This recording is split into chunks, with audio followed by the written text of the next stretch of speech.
It can be a scary thing to let go of this idea that, there probably is no God, there is no heaven or hell. So now it's just me and it's just the other people around us. So what do you do?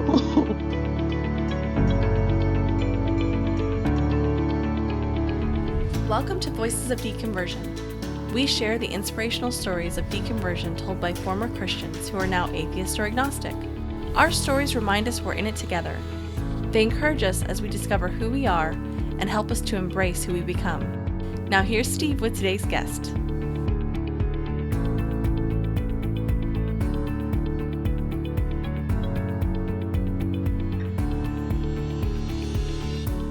Welcome back, everyone, for episode 40. My guest today is the founder and president of Black Nonbelievers, Inc., a 501c3 nonprofit fellowship of nonbelievers headquartered in the Atlanta area. Although she was not raised a Christian, she was heavily exposed to the Christianity around her. She has a very fascinating upbringing. Her parents were Black nationalists, and she talks about how she took on some of these beliefs herself. Although she didn't have to move away from being indoctrinated in Christianity, she does talk about the indoctrination that she experienced. There are many parallels to her experience and the experience of so many former Christians who have deconverted and become atheist or agnostic. The first half of the interview today is her story, but then the second half I get to talk to her about founding Black Nonbelievers and why she started the organization, and she shares some really interesting statistics about Black Nonbelievers. If you listen to other atheist podcasts, I'm sure you've heard her interviewed before, or at least heard of her. She's involved in many different atheist organizations. She was very generous with her time, and she's a very friendly person to talk to. I really enjoyed finally getting to meet her. Here's my interview with Mandisa Thomas. All right, well, I have the pleasure of speaking with Mandisa Thomas today. Mandisa, thanks so much for joining me. Thank you so much for having me. Yeah, so I like to start off each interview just asking people, if someone were to ask you, would you say you're an atheist, or is there another term that you prefer to use? First and foremost, I do identify as an atheist. I do use non-believer, humanist, freethinker interchangeably, but primarily I definitely identify as atheist. Okay, yeah. And then when you, growing up, so I know that you weren't a Christian or didn't grow up in like a Christian household, but you've talked about having a lot of influence. Christianity had a lot of influence in maybe your environment or, the greater community. Can you talk about what ways Christianity influenced you in your childhood? Absolutely. So yes, I wasn't formally raised religious Christian to be specific. I was raised in as a Black nationalist, if you will, what is considered woke now, part of the conscious community. Now, my paternal grandmother is a Christian, a staunch Christian, and my dad's side of the family is primarily Christian, and so that was my dad hated church, by the way, so he just stopped going as an adult. But my mom would let me go to church with my grandmother if I wanted to. And I can count on one hand how many times I actually did go, because she belonged to the apostolic denomination, which is similar to Pentecostal. Okay. And so there was a lot of shouting and all sorts of crazy all the crazy stuff. I have a little experience with that, so I know exactly what that's like. Yeah, very evangelical, which is very, very weird for me. And also, I'm a classically trained singer, and so I had a voice instructor when I was younger, and I would sing in various churches in my childhood. But most of those churches tended to be like Methodist or Seventh-day Adventist, and so there was choir singing, but it wasn't a bunch of the like Pentecostal type stuff. So that experience for me was very, very weird. But I certainly, a lot of my teachers, a lot of my mentors were Christian as well. And so I couldn't escape, being exposed to it. And also my younger brother's dad is what is called a 5%er. It's a sect of Islam, particularly the Nation of Islam. And so I was exposed to some of that religion as well. growing up. And so my childhood was pretty eclectic, to say the least. So was it both your parents that were Black nationalists? I would say they were, because I was born in 1976. And so that was a time period in the Black community there where there was a push for the Black identity, identifying more with Black history and culture, and Black is beautiful. And so I came from a time period where a lot of my peers and I were named African names as an attempt to identify with Africa and being Afrocentric.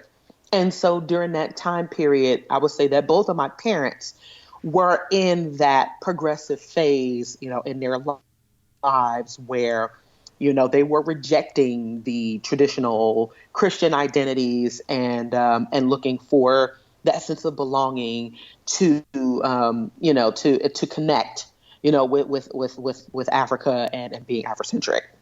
How did your parents end up getting away from Christianity in their own lives? Did they ever talk about that? Was it just during that time, like the 70s? Well, unfortunately, my parents didn't stay together long. My dad really just kind of shied away from everyone, even though he was still very close to his side of the family. So he didn't really escape it, but he was able to keep his distance to an extent. Now, my mom's side of the family is a bit different. Now, I remember my maternal grandmother. She's been gone for 30 years now. When we used to celebrate holidays, we would celebrate Thanksgiving. She would decorate for Valentine's Day. She would make Easter eggs for Easter. She would have all the candy out. But I don't ever remember her making us pray over any meals. Okay. And Christianity was just never a thing in my grandmother's house. Now, a few of my uncles and a few of my relatives are Christian and Muslim. But my grandparents, my maternal grandparents, never enforced religion or, prayer or anything like that. I think they gave my aunts and uncles the option to believe if they wanted, as long as they weren't trying to push it on them. So as I recall my childhood, before I identified and was an atheist and got involved in the movement, I remembered that about my childhood, and I remembered that about my grandmother, was that she was very, very secular in nature. So there were some roots there. Yeah. So there wasn't much for my mother to reject, if you will. Yeah, it seemed pretty tolerant, progressive kind of viewpoints or mentality. Yeah, and kind of growing up in New York, that was, sort of a good thing, even though Christianity still reigned supreme, particularly in the Black community. But there was still enough, diversity and progression to where, it's particularly on my side of the family, where we weren't forced, we weren't forced to adhere to religion. It's on my mom's side of the family. Yeah, strictly, yeah. Yeah. So how would you define, you've kind of talked about it a little bit, but how would you define Black nationalism, and how did you've talked about it having religious elements in other interviews I've heard. Talk about, maybe define it, and then talk about how it influenced you when you were young. So yes, even though I wasn't formally raised religious, I certainly didn't escape indoctrination. And so what the Black nationalist mindset and what that mindset entails is trying to identify more with, being proud to be Black. The history of Black folks in this country is one where we were taught to hate ourselves. We were taught to hate the color of our skin. We were taught to identify with the oppressor, with religion and white Jesus being an avenue for that. Yeah. So what Black nationalism sought to do was to teach and educate other Black folks on a lot of accomplishments throughout history in this country, that our history did not start with slavery, and it also didn't end there. There were a lot of Black leaders, activists, entertainers, authors, inventors. And so I learned a lot about that growing up. It was very educationally based. The problem, though, is that one of the challenges that I found was that, there was an underlying push to just hate all white people. And, I learned a So it's lot similar to white about nationalism on the other side in that sense, the it, it hatred. is, Yeah.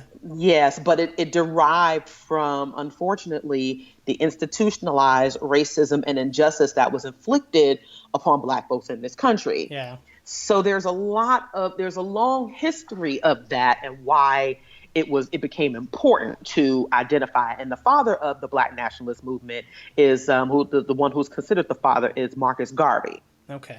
If you've never heard of him, he was actually a Jamaican native who came to the United States and identified with trying to get more Black folks to like go back to Africa and establish their own businesses and such. And so I would say he's a very, very important figure in Black history that people should know about.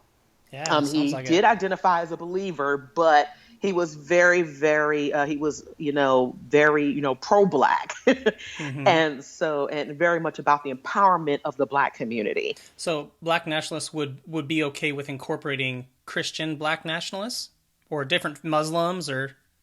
Well, they would. I think a lot of Black nationalists do still incorporate a lot of Christian ideals. That they've adopted Black Jesus as opposed to white Jesus. They rejected the imposed image of Jesus on the Black community. Yeah. Similar to the Nation of Islam, they encouraged Black folks to reject Christianity and its white symbolism, but to accept Allah, which was quote unquote the religion for the Black man. Mm-hmm. And so with that implies a lot still belief in some form of deity, even if it isn't the Christian God or the white version of the Christian God, that we as Blacks still have belief inherently in us.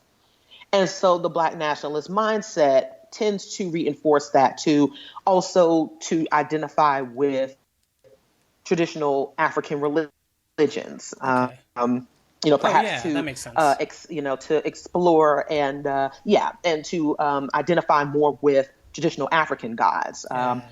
The thing about that, though, is that Africa is a huge continent, and there were many religions and many deities. And so with the transatlantic slave trade being such a horrific event where many captives were separated from others in their, from their native lands, it can be kind of difficult to trace exactly which religion that their ancestors adhered to.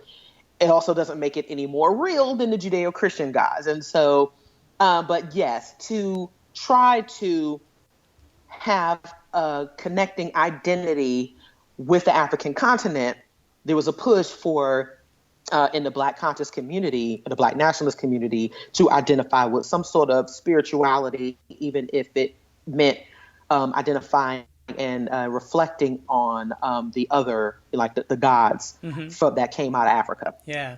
So you said that you were a classically trained singer, and of course you had Christians all around you. Can you think of a time when you found yourself assimilating to the Christians around you, or having to try to fit in with, in a church, for instance? And have you ever had to kind of fake it, get by, just to not rock the boat kind of thing? What was interesting is that I was always a soloist when I sang in churches with my voice instructor. So I didn't really have to do much of that. I remember sitting through the services and thinking, like, this stuff sounds so weird. But I would say the only time I had to really do that was when I had a semester of gospel chorus when I was in high school. I went to the High School of Music and Art and Performing Arts, and I was a vocal major. And so one of my elective classes was the gospel chorus. And so I kind of felt like and I wanted to join the chorus for the one semester because, it was very lively. Yeah. But one semester was good enough for me. But I kind of felt that during that time period, and high school was rough for me.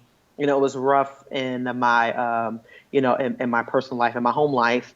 And so at that point, I think I was struggling to somewhat identify, that I wanted to believe as others believed, in this God. So, I would say that was probably one of the times where I felt like I should try to, I would try to, connect with this belief at some point. Yeah, but ultimately it just didn't stick with you. It did not, no. Yeah, yeah. So yeah, I was going to ask if you'd ever kind of wanted to be a Christian since there were Christians around you. So you kind of answered that Yeah, most of the Christians that I knew, including my family members, they had some really, really bad characteristics. And so I learned to despise Christianity pretty early and also religion pretty early because I've always been like a free-spirited individual. Okay. And so everything I had experienced about religion in the church was just always so restrictive to me. Mm-hmm. And growing up where my mom had me and my brothers in a lot of cultural programs, we were in the library a lot, so I read a lot of books. So that to just take something on faith and to worship this God, which seems so awful. Yeah. He was a loving God, but a jealous God. I couldn't help but think early on, I'm like, wow, he kills a lot of people. So, I caught on to that pretty early, and I was just like, and it was always very, very subjugating of women. The women had to, the women couldn't speak up. The women had to dress in all of these, they really couldn't have that much fun, so it was just, it was always very restrictive to me, even though I noticed very early on that a lot of Christians were still doing a lot of stuff that they shouldn't have been doing. But right. But it was still, a very, it just seemed to be a very, very restrictive and very closed-minded point of view. So you said you rejected religion, all religion pretty early. Did you cling on to any of these Black nationalist ideas? And was that something that kind of became part of your identity since your parents were kind of raising you in that way? Well, yeah, I was very militant as a child. I knew I learned about Malcolm X before Martin Luther King. Being from New York, you kind of learn about Malcolm X first. And I remember being very, very adamant about Black folks being brainwashed. The white man has destroyed us. This is what we're doing. We are, I was like, we are just doing what our oppressor wants. I was just so, I was just such this mouthpiece for, us as a people and what we were doing wrong. How old were you around that time when you were kind of in the peak of that? About 13, 14 years old. Okay. Yeah. So you're becoming a teenager and discovering who you are as a person. And this is kind of how you've been raised. And yeah, so I was very, very outspoken, starting young. Young, yeah. And I know for me also too, the Black nationalist and conscious community does tend to be very homophobic. They can be very anti-LGBT. Still very much now. And so for a while, even though one of my dear aunts, whom I love dearly, she came out as gay a couple of years before my teenage years. Mm-hmm. And it didn't make me love her any less. I respected her even more.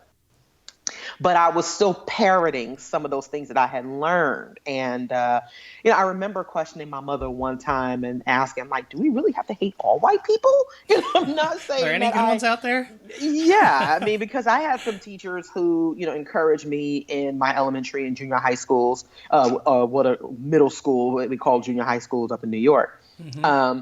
But yeah, I was like, wow, wait a minute. They seem to really encourage me. It's not that I wanted to be like them, but I'm like, do I really have to hate them too? Yeah.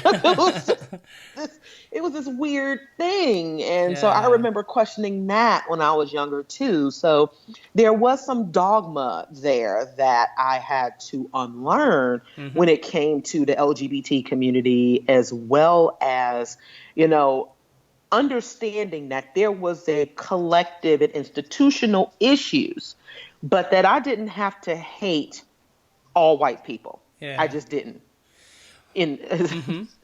Yeah. Well, when do you kind of look back and recognize your worldview changing. So when did you break away When did I that start to come worldview? into, I guess, my atheism, so to speak? Sure, or breaking away from that mindset, yeah. Now, I remember the first time I was asked, was I atheist, was when I was 14 years old. Yeah. And Oh, wow, okay. someone, yeah, it was one of my high school classmates. And so I asked, well, what did that mean?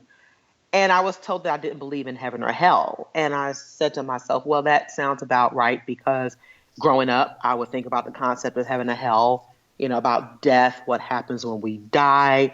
And I just couldn't reconcile. I could never reconcile that there was a heaven or hell because no one had ever come back from the dead. Mm-hmm. So that just always stuck with me. Ever since I was a child. And Okay. I would say that I really started to come out of that mindset, and I got out of high school, when I was in college and I was working. Not that there was any particular incident that, that stood out, or not, I didn't have like an epiphany moment. Yeah. Once I got out of college, once I got out of high school, started working, and also, when I moved to Atlanta, I just really started to unlearn a lot of things. I had to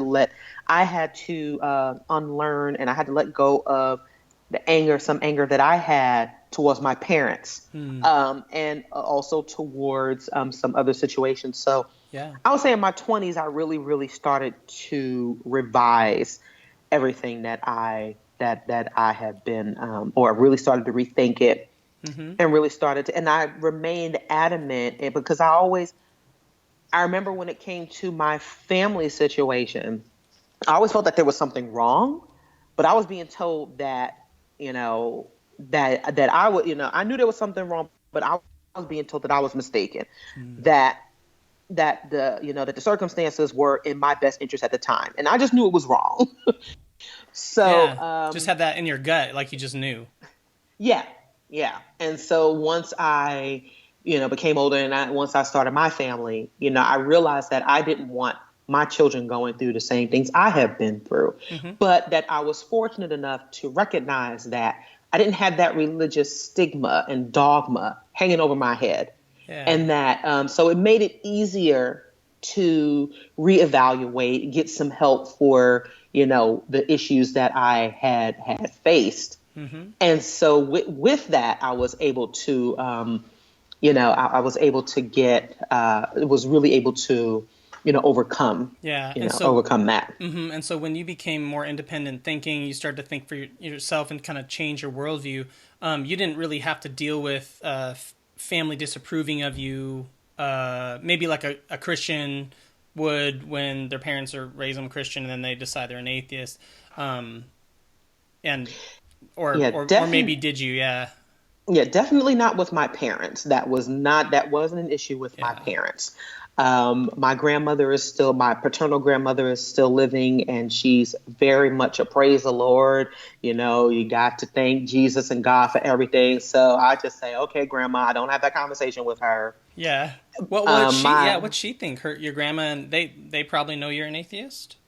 Well, most of the side of the family does know. I have not hidden it from them. They know about my activism. I got into a disagreement with one of my cousins some years back. She ended up blocking me on Facebook, and so we haven't spoken since that day. But the rest of them have, said that they respect me for who I am, and they still kind of. And there's been some recent circumstances where, with my dad's health, that they've actually been keeping me in the loop on quite a bit more. And they still do the whole please keep in the prayers and thank God. And I'm just like, ugh. Yeah, but roll your eyes. When it comes to addressing me directly, that isn't an issue. So they have become more mindful of what they say. And, they do respect, where I am with my atheism. So I can appreciate that. Well, that's cool. Yeah, that's always nice when people can do that. Yeah. Yeah. Well, you said you were raised in New York, but then you ended up moving, obviously, where you're at now, the Atlanta area. So, so was it for college, or was there a particular reason that you moved? Well, my husband transferred with his job. And so at the time, our daughter was 3 weeks old. And so we picked up, moved to Atlanta, and never came back. Never went back to New York.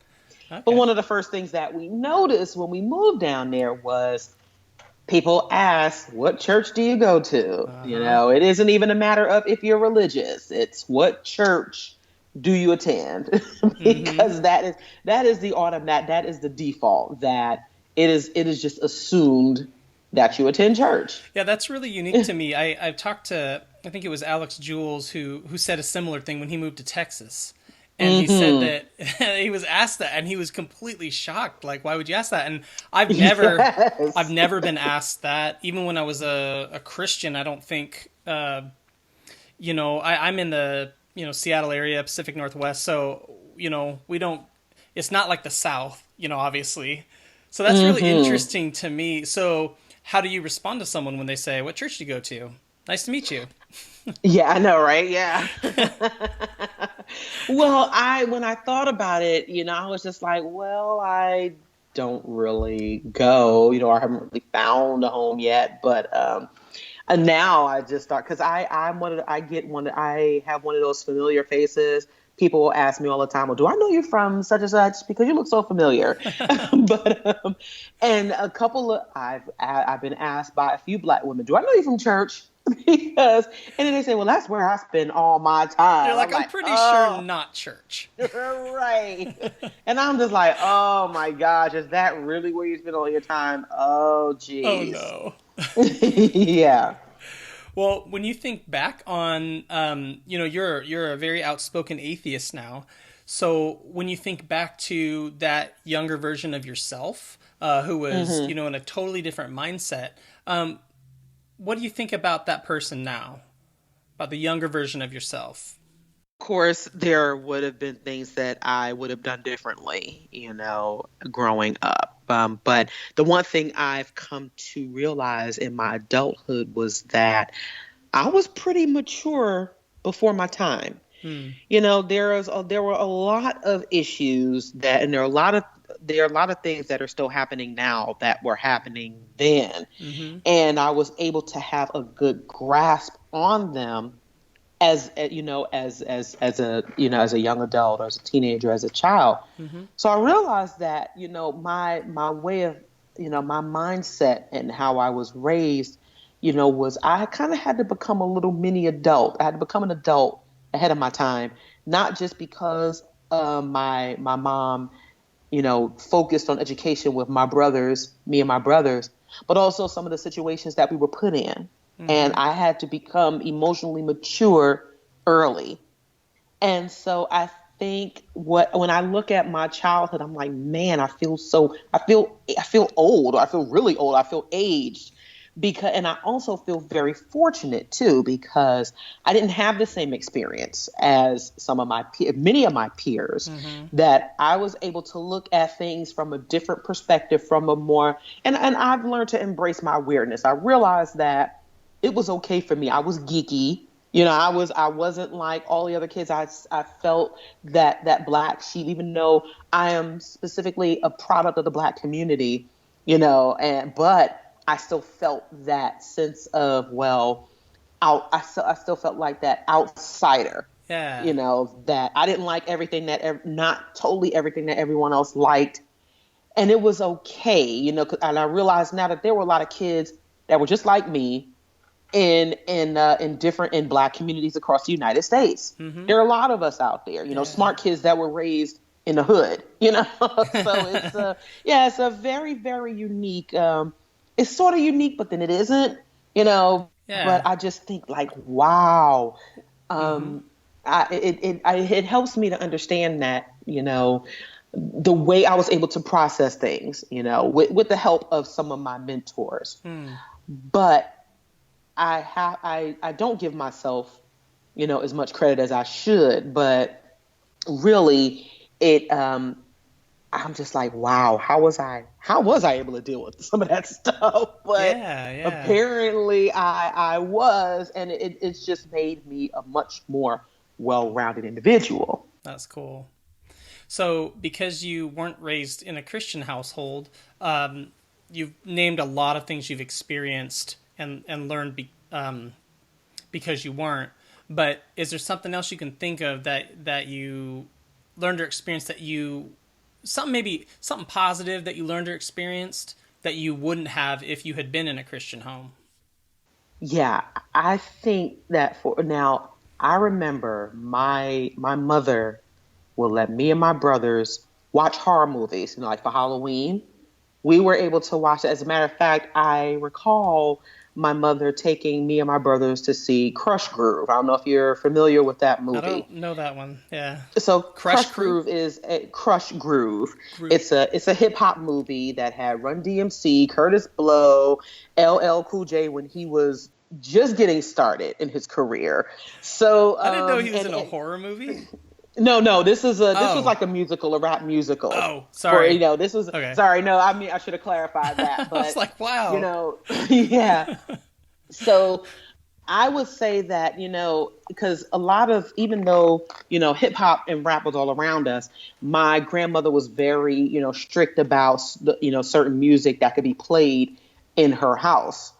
But because we weren't raised that way, my mother was a little strict on me, but not as far as certain content. Like, Okay. again, we were able to watch those type of movies, those rap movies, and my mother would take us. We were allowed to watch horror movies growing up, and there were other more adult themed movies that we were able to watch as children that I don't think I would have been able to if I had been raised a Christian. Yeah. I don't think I would have had that type of exposure. I remember, there were certain foreign language movies or movies that were made in different countries that I was watching when I was younger. Wow. That I don't think that the average Christian household would have been, exposed to. Yeah. So I think that, the well-roundedness of my childhood, I can say that I was very fortunate to have. That's cool. So, this is kind of the last question about your experience, and I just have a couple quick ones, and then we'll get into Black Nonbelievers and talk about that. Okay. There's always something when you look back kind of at the beginning of your life when you were young, and you were very different then than you are now, but there's always something really positive about ourselves that we can look back through all those years and say, that always stayed the same about me. What's the thing for you that you look back through your whole life and say, that's always been true of me? What's always been true of me was that I've always been like this thinker. Always thought about a lot of things. There was always this seriousness to me that others saw and that I still have now. I've kind of learned how to lighten up on that, but there are a lot of things that I will read about, and research. And so that's always been something that has stuck with me. Also, the type of music I like, too. And this may seem pretty trivial, but, I've always been like a jazz enthusiast. I get that from my dad. And I've liked jazz ever since I was a kid. And so I know that was a bit unique about me. But as I look at it now, I'm like, that was all right. Now you have good taste, right? Like you had really refined taste in music. Yeah. That's cool. Absolutely. So I have a lot of listeners who, are former Christians who deconverted and lost their faith. And sometimes, that's a difficult journey for a lot of us. Yes. You took a different route, but I still think that you probably have some really good advice for people like that. So when you think about that person who's just deconverted, is there any kind of encouragement or piece of guidance that you'd give them? Someone who's just kind of made that transition over to become, atheist or agnostic? Yes. First and foremost, I encourage everyone to become assertive and comfortable in their journey, and that it's important to realize that they're stronger than they may think, because when you come out of it, you're very vulnerable. You're very scared. Even with me identifying as an atheist as an adult, I was still very nervous and scared about that. For a while I was, because, you just don't know, how others will perceive you. as well as, it can be a scary thing to let go of this idea that, there probably is no God, there is no heaven or hell. So now it's just me and it's just the other people around us. So what do you do? It's okay to know that under is first of all, and this is going to sound so cliche, but know that you're not alone. One of the things that I learned very early on, but even though again I didn't have to let go of religion, I did have to let go of indoctrination, which isn't inherent to religious belief or the God concept. I had to let go of this idea that mothers were always right, and that parents were infallible. And that they shouldn't be held accountable for the things that they do. So I had to unlearn that. And that is also scary. Some people are dealing with that on top of letting go of their religious beliefs. And so I would say for, the person who is just coming out of, that process is that, trust, please know and understand that there are others who have been where you are, and what you're feeling is okay. That you don't have to be made to feel that there's something wrong with you, because more than likely they've experienced that throughout that deconversion process. Someone was trying to tell them that they were wrong. And it might have been through research. It might have been through a huge, and also a huge research and emotional process. It's okay to be where you are, especially at that point when you're first coming out of it. Yeah. I love that you said, you're stronger than you think. That I almost wish I could go back to myself when I was deconverting and tell myself that, because I was in such a whirlwind and just confusion and depression, and just life was horrible. I mean, it was like I couldn't make sense. I had this plan to be a pastor, and then I was at Bible school when it happened. So it was, that went away like my junior year of college. So I finished getting my biblical studies degree, but I was like, well, right. what now? I had two little kids at the time, and it's like, well, what do we do now? Right. So yeah, you feel weak in those moments, but if someone were to say, hey, you're stronger than you think, just hang in there, find your community, that's probably some of the best advice, someone could get. So yes, and that it's okay. It is normal. That is normal to feel that way. It is normal to feel vulnerable. We're taught that as adults that we have to hide that part of ourselves, or we just have to suck it up. And it's okay to admit that there are things that make us feel vulnerable, or that we may feel weak at the time, but it really isn't. It isn't you being weak. It's a process, and it is a transition, and it is okay to be nervous. It is okay to even be scared, because you don't know what is going to happen next. Right. Yeah, it's the unknown, but it's going to be okay. Yes. Yeah, absolutely. Well, so we're talking about community. You started a community, Black Nonbelievers. So tell me how it started. And then I want to know why you wanted to start it. What was that motivation that really made you want to start the group? So yes, in 2010, I re-identified as an atheist. I had been asked that question at 14. And so throughout the years, I had just kind of done away with the term. I said I was spiritual, but not religious. But after reevaluating, my life, as well as the term atheism, and connecting with other atheists, I decided that it was best for me to re-identify as such. And so in doing that, I wanted to find others who were atheists as well. Yeah.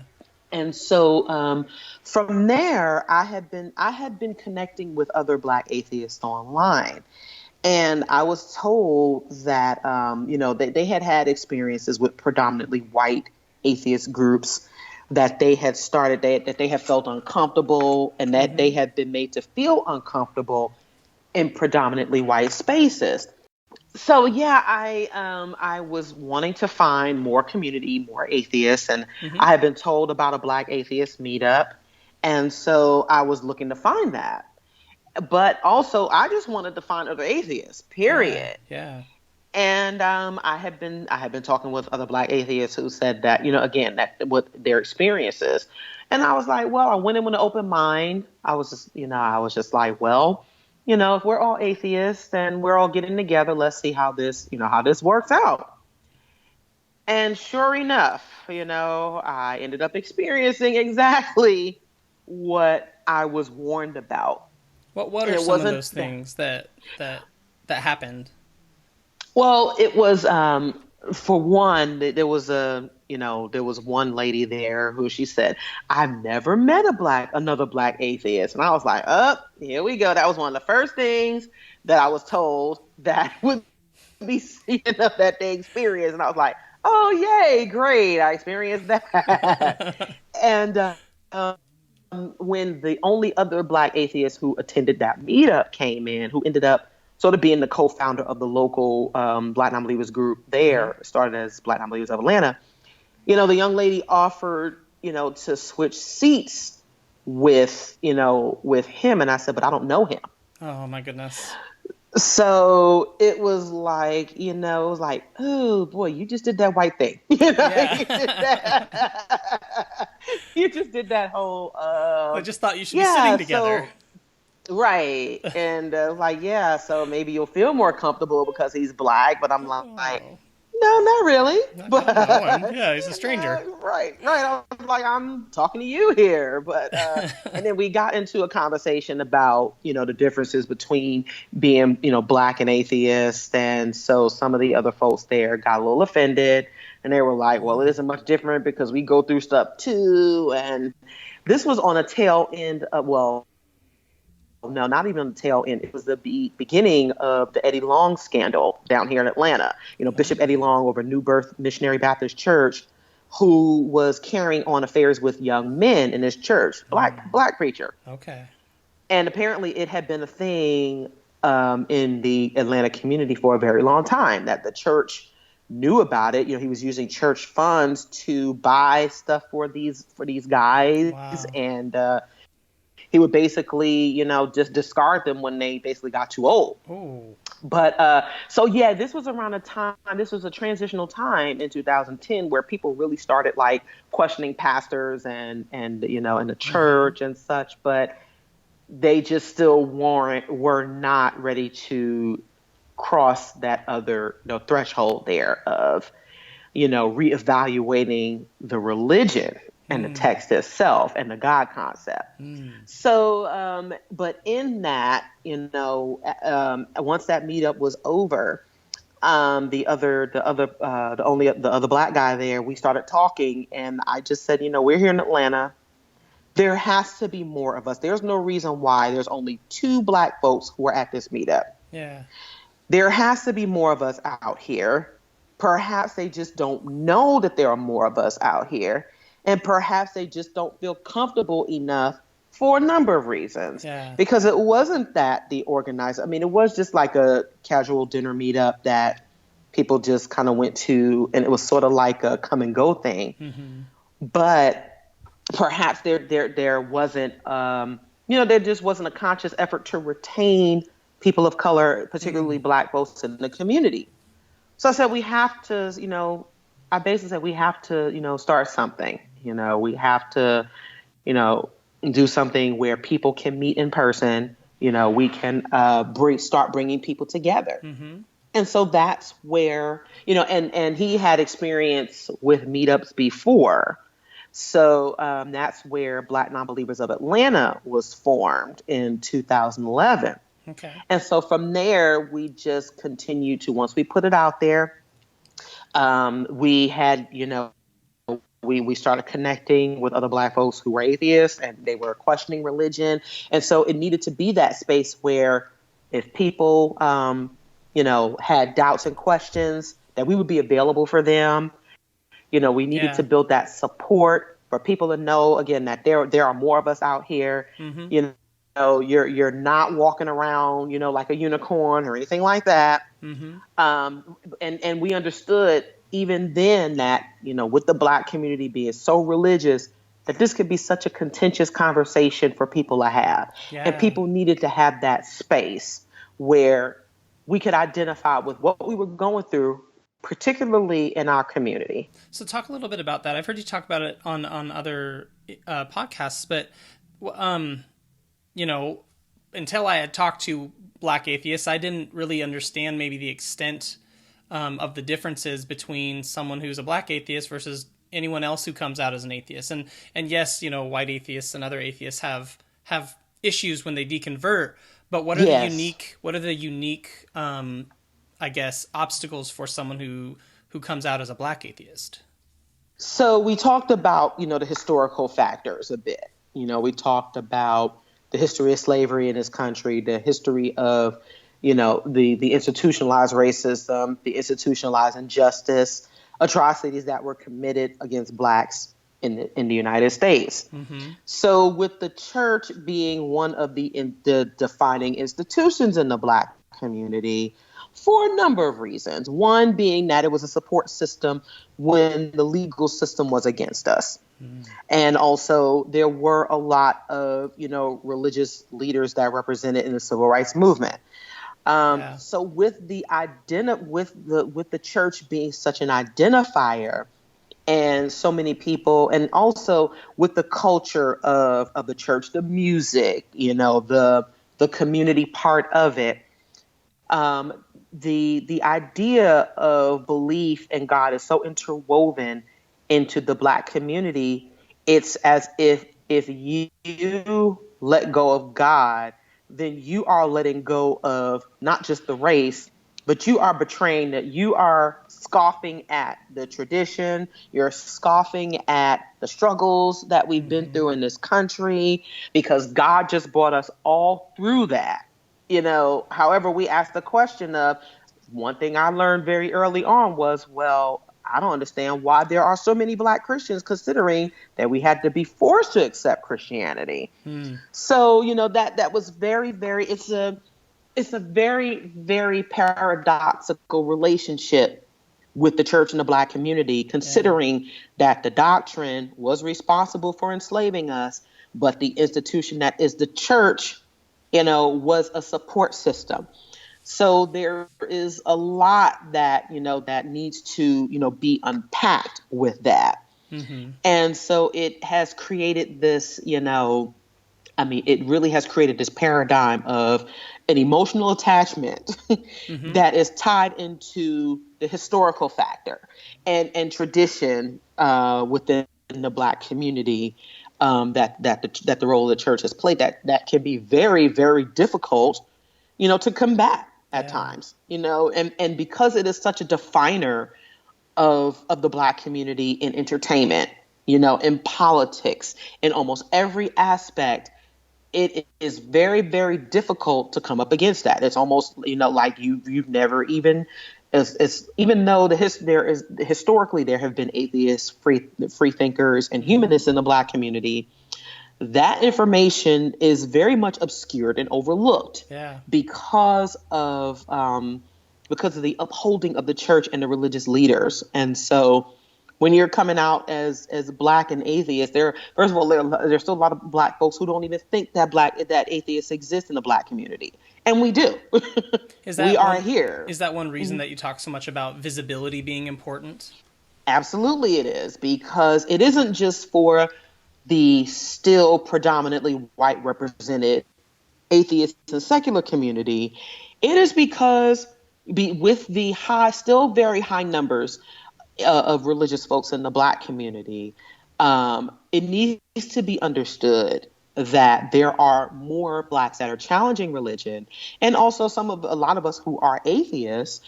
But again, they don't really know that we exist. And there needed to be an organized effort. There needed to be, an effort for us to actually bring more of us out. Mm-hmm. So I know that you know a few statistics about Black nonbelievers and things like that. Is there any statistic in particular that you feel is really important for people to understand? Yes. And this goes back to actually the number of religiously identified, even though in recent years the number of nuns has increased to 20%. In a very recent research study, the number of religiously identified Black folks actually jumped to 87%, which is, even if they aren't necessarily religious, they're still identifying as such. Yeah. And that number has increased from 79 to 80%, Wow. which is a bit alarming for Right. us. That's a very, very high number. And it makes it that much more important for us, to try and openly identify when we can, so that we can combat the stigma of that there aren't any Black atheists, but also the stigma of atheism, because there is still a very negative one. Yeah. Stats like that really fascinate me, and I want to know why. Like, even when it went the other way, when the nuns rose up, and that was a good thing for us non-believers, I wanted to know why. Like, what's driving that? And then it would be really fascinating to know. I don't know if we know anything about that, but why did it go up 8%? It just seems right. So here's another thing to think about. Atheism, because of the representation, we're seen as trying to be like those white people. Considering the historical aspects, considering the traditional aspects. Yeah. It is considered that that the white folks are godless, so therefore or that just isn't something that Black people do. Mm-hmm. So therefore you're trying to be like them. Mm-hmm. I mean, it's a ridiculous notion, but it's what's happening, and I think there are a lot of people who are very hesitant to challenge that. Mm-hmm. Because that's just another added thing that you have to deal with. I mean, I remember a couple of years ago, a woman jumping in my face and saying that as a Black woman, I had the nerve to identify as an atheist in front of these white devils. That was one of her things. Where were you when that happened? That was in Atlanta. It was in 2015 at the Atheist Alliance of America's national conference. And so she just called you out in public. I told her I want to come. Oh, yeah. Oh, she was very, very upset. And ironically, because we were there there was a Women of Color in Ministries conference going on at the same time, Perfect which was so timing, funny. Yeah. Yeah. And so actually, we had some really, really good conversations with a lot of the Black folks there. That's cool. With a lot of the Black women there, because they were genuinely curious about our position. They were like, wait a minute. They were like, so y'all are Black women, y'all don't believe in God. Like they were asking, of course, what do we believe in? And so we were able to establish some common ground when it came to issues pertaining to the community, how we raise our children. And there was even one young lady who asked, like she said she had an atheist friend, how does she not offend him when he sneezes? Oh my gosh, this particular woman, that's really thoughtful though of her, Yeah, she came over and asked us, and so I thought that was great. But this particular woman who came over, she was awful. She was completely offended, and I think what made it worse for her was that I was nice to her. Mm-hmm. I was very polite and cordial, and I was very assertive with my position. Yeah. So that just made it even worse for her. Yeah, yeah. So I know that you recently were able to basically take on Black Nonbelievers full time as something that you could devote yourself to.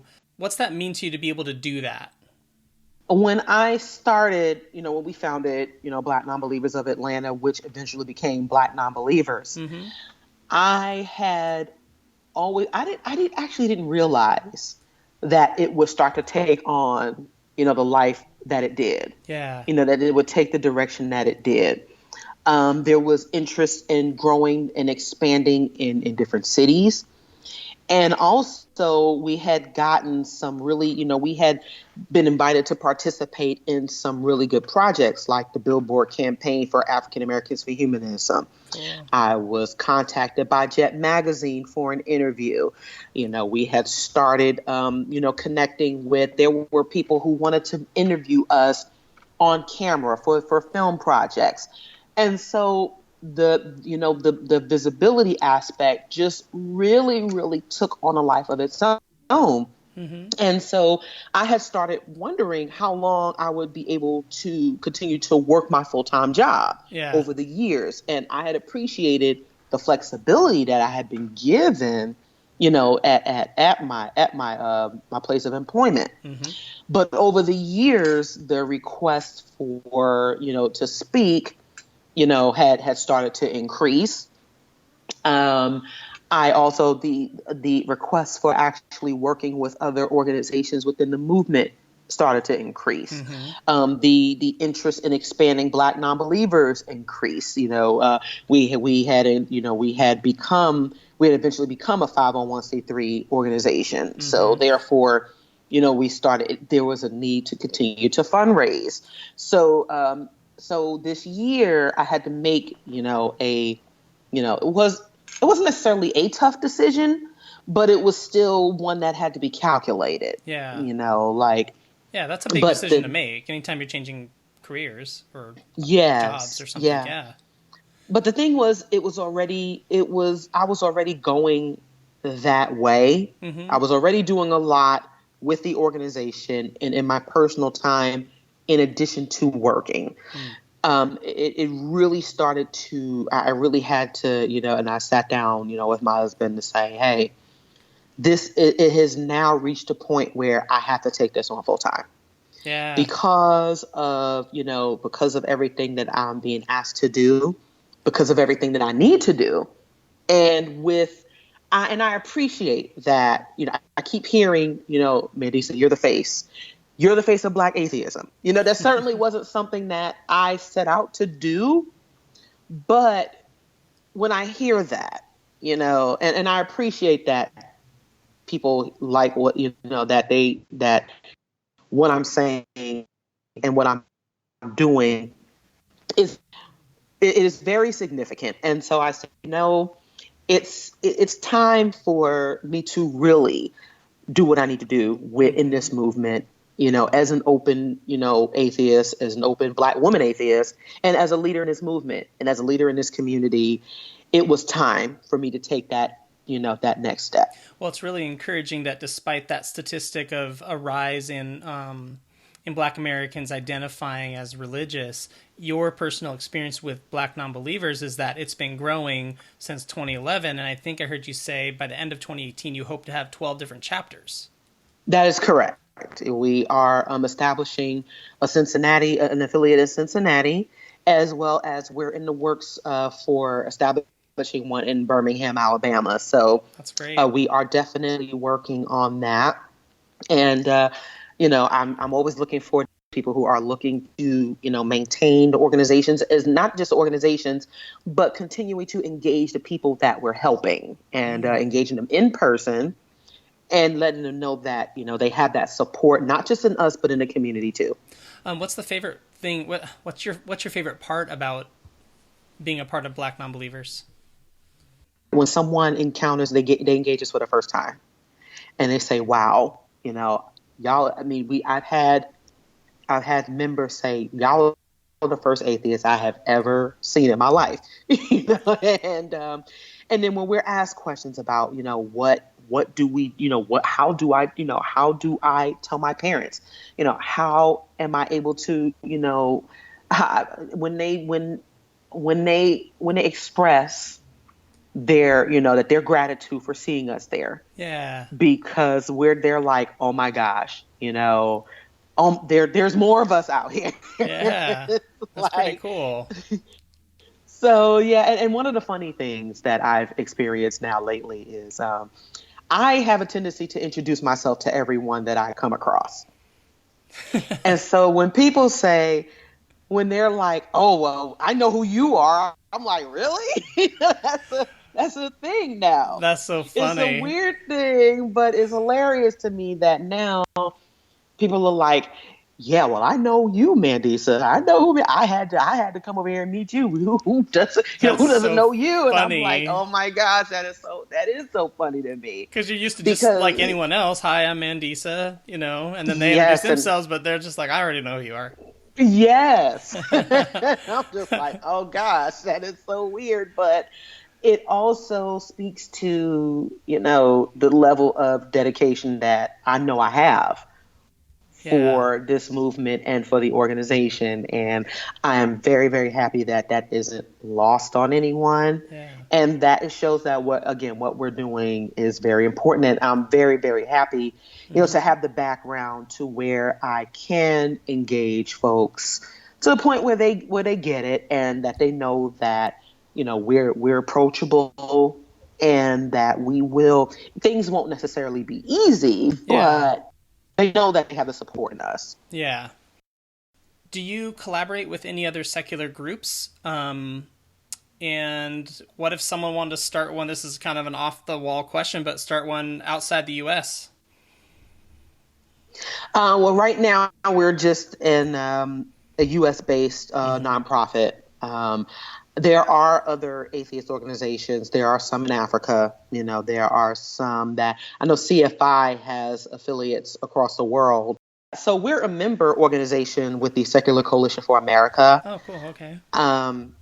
We've partnered with the Richard Dawkins Foundation on the Openly Secular campaign a few years ago.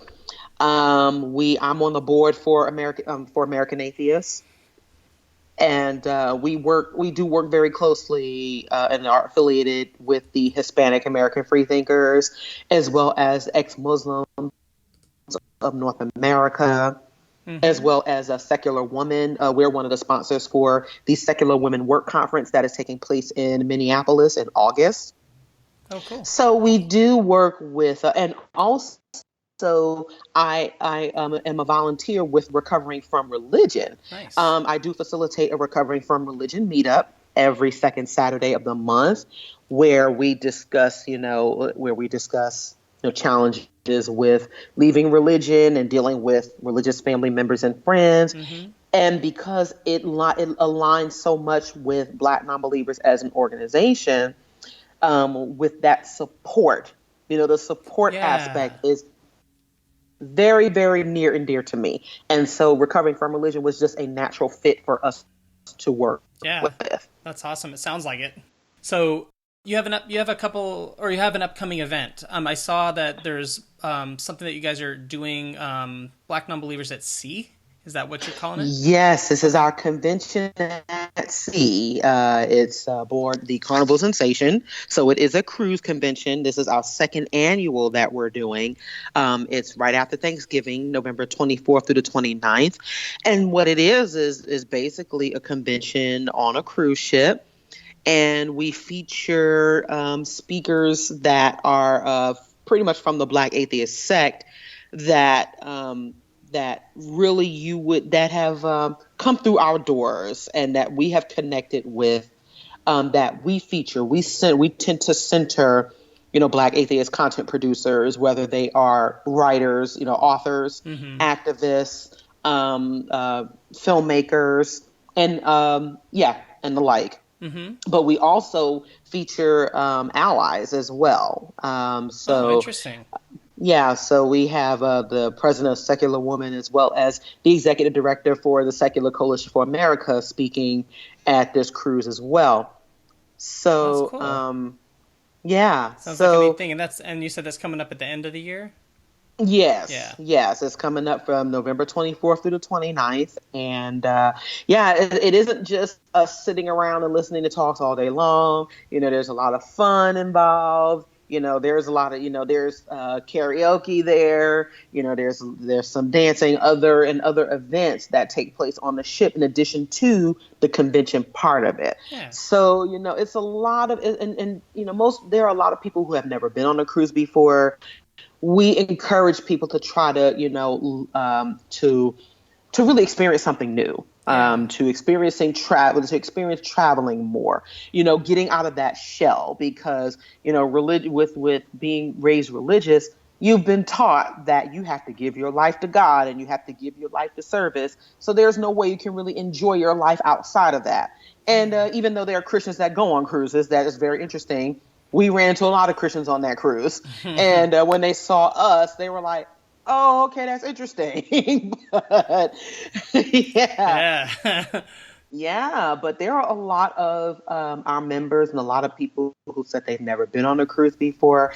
And we're like, man, you're missing out. And so, in the opportunity to do that with fellow atheists, it's just, a really, that is also part of activism, getting people to not just readjust their thinking, but also rethink, their lifestyles and what they actually do. Yeah. And so, being able to, live really, I think that's really the point of what we try to do. Well, that's a big part of community, coming together and living Yes. life. That is correct.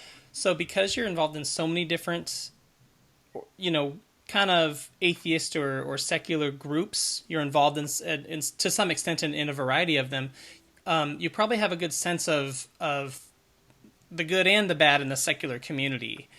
If there's one like message that you could give the secular community as a whole, maybe an issue or I mean, it could be anything, that you feel like it's really important for us to keep in mind, what would that be? I would say, as a hospitality professional, as a customer service professional, that it is better to talk to each other and not at each other. We pride ourselves on our intellectual capability, on our ability to be skeptics or what have you. A lot of us like to intellectualize everything. A lot of us like to argue. And really, once we start talking to each other and really trying to understand, even if we don't agree, then we'll be a whole lot better off.